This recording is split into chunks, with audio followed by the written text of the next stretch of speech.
All of my interactions with Aurea were recorded and stored in my memory.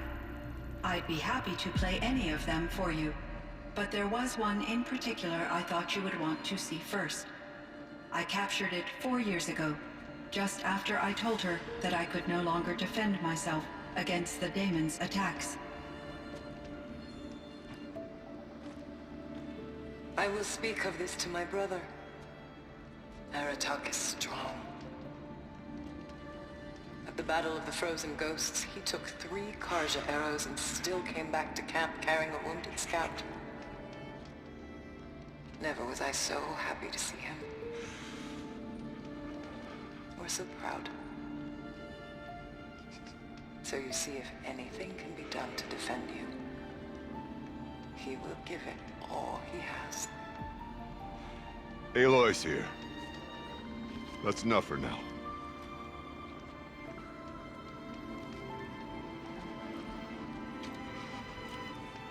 We can resume any time you like, Aratak, if you want to hear her voice again.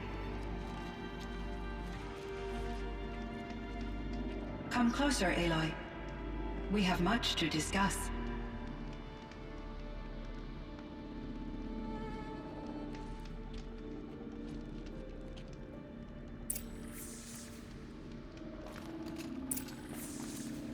Hello, Aloy. I have been reviewing the events at the Firebreak main facility.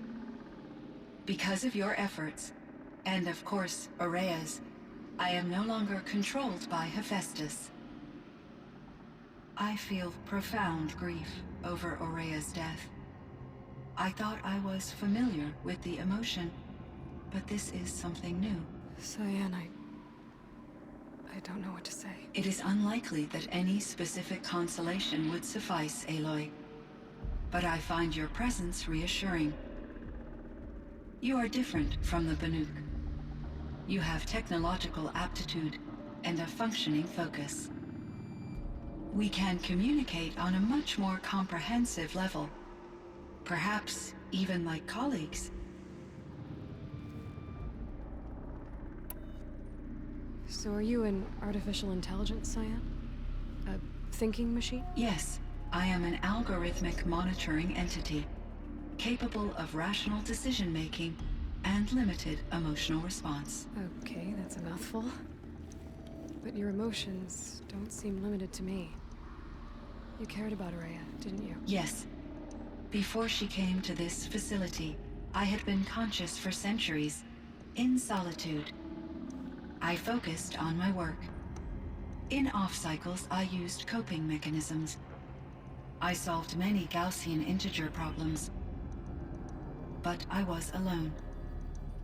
It was Aurea who renewed me, repaired me. She saved me. This Firebreak project, it was to stop a huge volcanic eruption? Yes.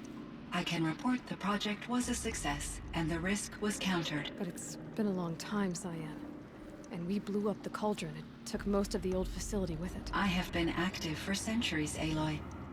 I was lonely, but not lax in my duties.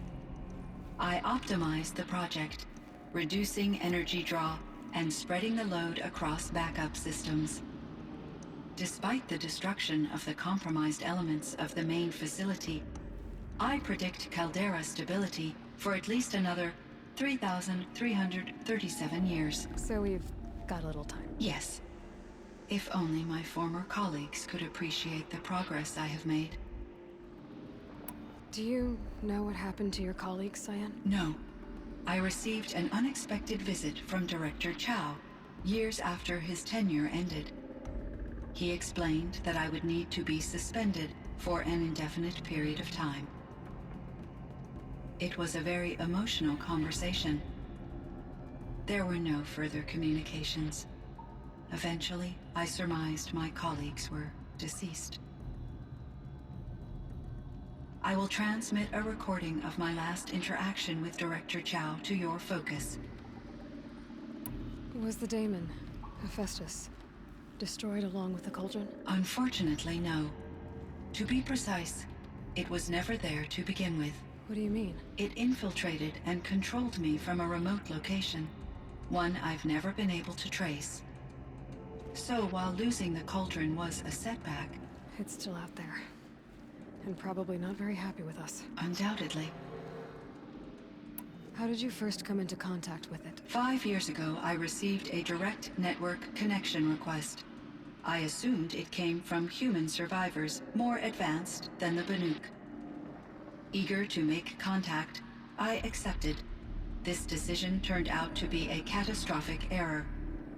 I was flooded with an overwhelming array of malicious code, originating from what could only have been a highly advanced AI. Maria said you were desperate. That you begged her for help. Yes, I could not contain my anxiety. Hephaestus sought to slave me to its network and override my core programming. It succeeded via a background process, a malware daemon which bypassed my defenses.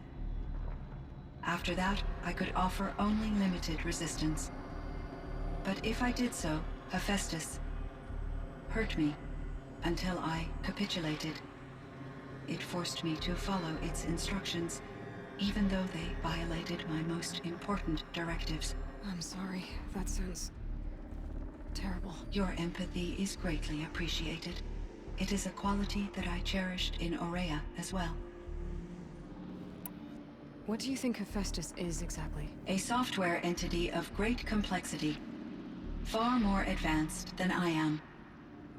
From the beginning, it has demonstrated a singular focus: the construction of machines designed to hunt and kill humans. My trace routes indicate that to accomplish this goal, it has attempted to take over the manufacturing centers you refer to as cauldrons. But its efforts have only been partially successful. Some it can penetrate. Others have robust countermeasures that frustrate its efforts. In me, however, it found an easier target. Not only could it break my defenses, I also controlled all of Firebreak's resources.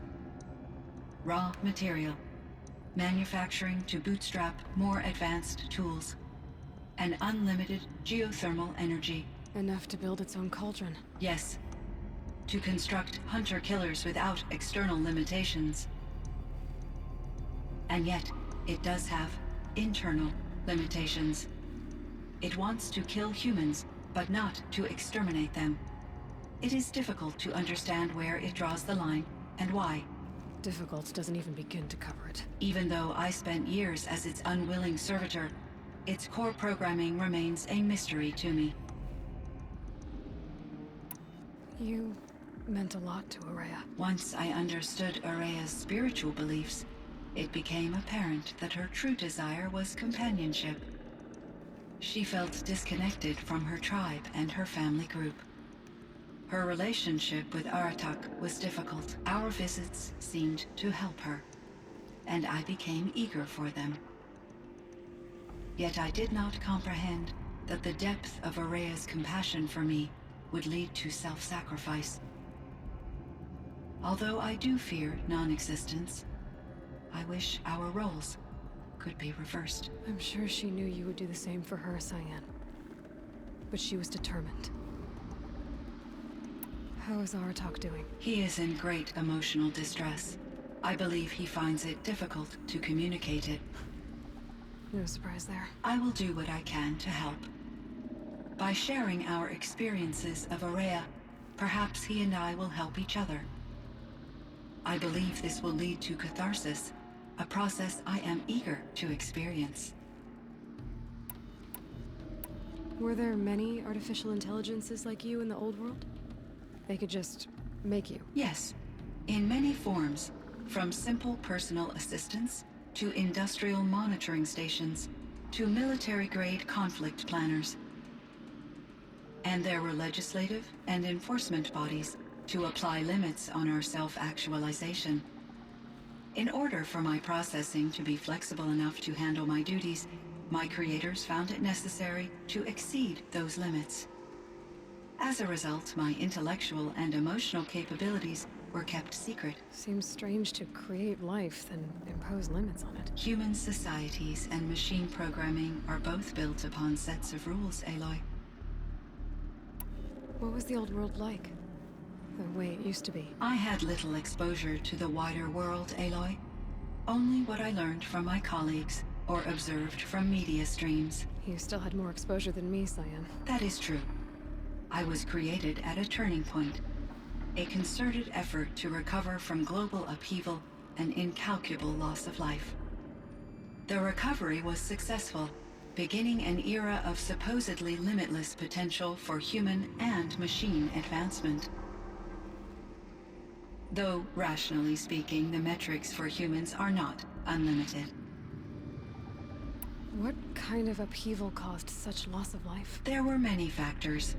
Forced migrations, food shortages, collapsed economies, refugee crises, conflict over resources.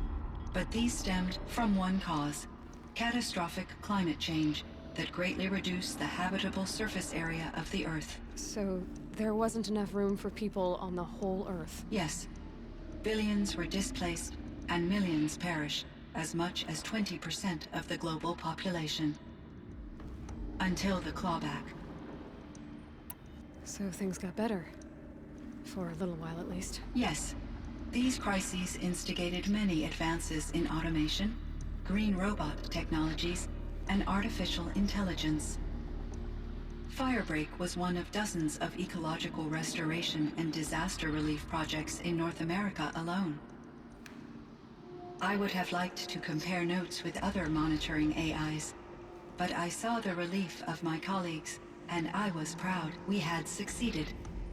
At least that was the data I had available to me over the next 2 decades. It seems my assessment was premature.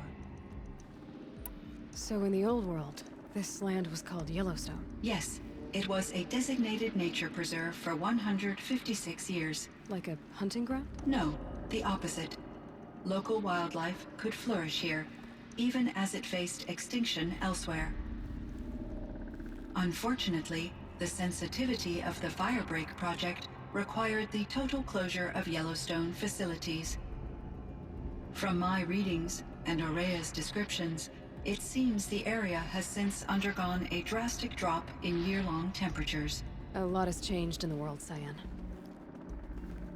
Do you know anything about the dam near here? Yes, it was converted to serve as a reserve power source for Yellowstone operations. It was later appropriated for the Firebreak project, and its last human workers replaced by Pharaoh servitors. After my tasks became less time-critical, I investigated the dam's data repositories and discovered the works of Concrete Beach Party. These provided me with several colorful additions to my vocabulary. There's a ruin east of here, full of ancient flying machines. Was that part of your project? Yes, a drone hangar requisitioned by Dodger Blevins, the security chief for the Firebreak project.